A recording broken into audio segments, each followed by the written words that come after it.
Reading The Mirror of Ink by Jorge Luis Borges.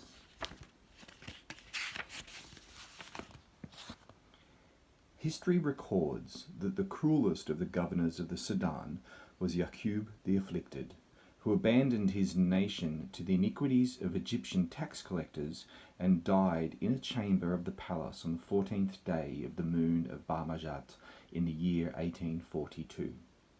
There are those who insinuate that the sorcerer Abdurrahman el-Masudi, whose name might be translated the servant of mercy, murdered him with a dagger or with poison. But a natural death is more likely, especially as he was known as the Afflicted. Nonetheless, Captain Richard Francis Burton spoke with the sorcerer in 1853, and he reported that the sorcerer told him this story that I shall reproduce here.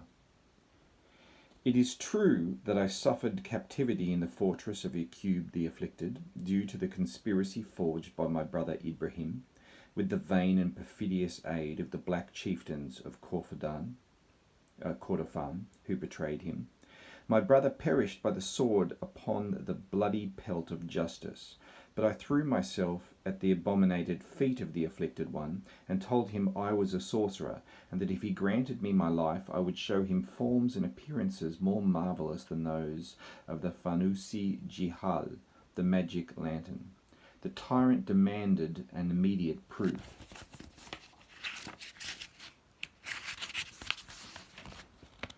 I called for a red pen, a pair of scissors, a large sheet of Venetian paper, an inkhorn, a chafing dish with live charcoal in it, a few coriander seeds, and an ounce of benzoin.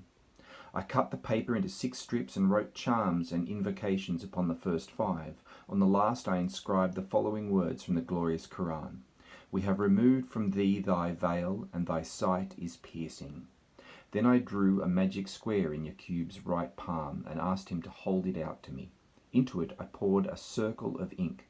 I asked him whether he could see his face in the circle, and he told me that he could see it clearly.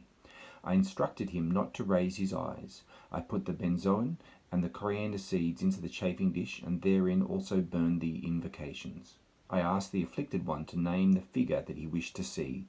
He thought for a moment and told me he wished to see a wild horse, the most beautiful creature that grazed upon the meadows that lie along the desert.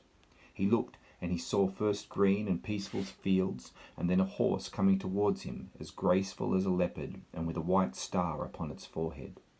He then asked me for a herd of such horses, as perfect as the first, and he saw upon the horizon a long cloud of dust, and then the herd. I sensed that my life was safe.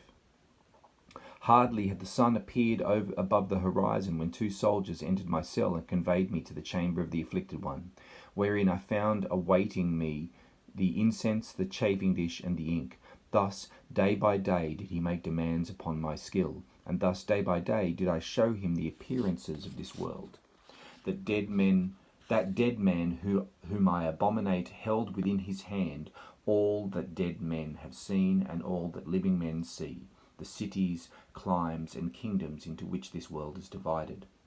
The hidden treasures of its centre, the ships that sail its seas, its instruments of war and music and surgery, its graceful women, its fixed stars and the planets, the colours taken up by the infidel to paint his abominable images, its minerals and plants with the secrets and virtues which they hold, the angels of silver whose nutriment is our praise and justification of the Lord, the passing out of prizes in its schools, the statues of birds and kings that lie within the heart of its pyramids, the shadow thrown by the bull upon whose shoulders this world is upheld, and by the fish below the bull, the deserts of Allah the Merciful. He beheld things impossible to describe, such as streets illuminated by gaslight, and such as the whale that dies when it hears man's voice. Once he commanded me to show him the city men call Europe. I showed him the grandest of its streets, and I believe that it was in that rushing flood of men, all dressed in black and many wearing spectacles, that he saw for the first time the masked one. From that time forth, that figure, sometimes in the dress of the Sudanese, sometimes in uniform, but ever with a veil upon its face, crept always into the visions. Though it was never absent, we could not surmise who it might be. And yet the appearances within the mirror of ink, at first momentary and unmoving, became now more complex. They would unhesitatingly obey my commands, and the tyrant could clearly follow them. But in these occupations, both of us, it is true, sometimes became exhausted. The abominable nature of the scenes was another cause of weariness. There was nothing but tortures, garrots, mutilations, the pleasures of the executioner and the cruel man. Thus did we come to the morning of the 14th day of the moon of Barmajat. The circle of ink had been poured into the palm, the benzoin sprinkled into the chafing dish, and the invocations burned. The two of us were alone. The afflicted one commanded me to show him a just and irrevocable punishment. For that day his heart craved to see death.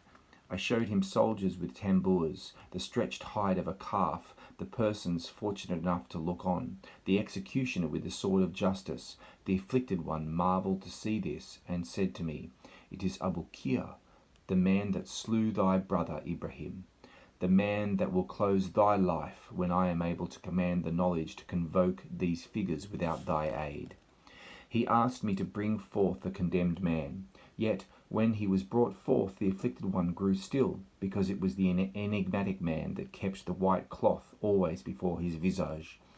The afflicted one commanded me that before the man was killed, his mask should be stripped from him. I threw myself at his feet and said, "O King of time and substance and peerless essence of the century, this figure is not like the others, for we know not his name, nor that of his fathers, nor that of the city which is his homeland.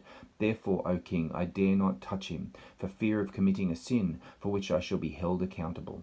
The afflicted one laughed and swore that he himself would bear the responsibility for the sin, if sin it was. He swore by his sword and by the Quran.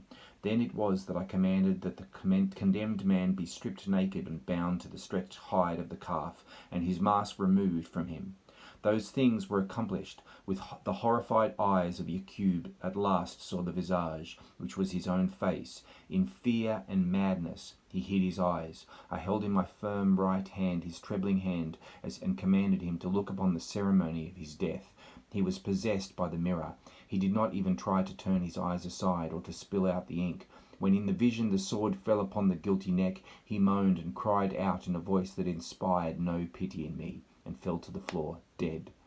Glory to him who does not die, and who holds within his hands the two keys of infinite pardon and infinite punishment. From Richard Francis Burton, The Lake Regions of Equatorial Africa.